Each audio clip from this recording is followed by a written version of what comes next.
إلا الله وأشهد أن محمدا رسول الله صلى الله عليه وسلم.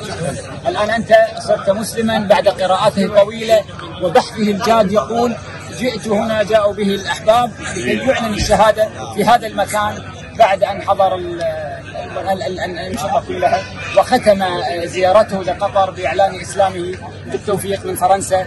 يعني وفقك الله إلى الخير وللأصدقاء الطيبين الذين جاءوا بك وأحبابك، وتعيش إن شاء الله بسلام ونتواصل بإذن الله. الله أكبر، الله أكبر. باركوا لي يا سيدي، باركوا، باركوا لي.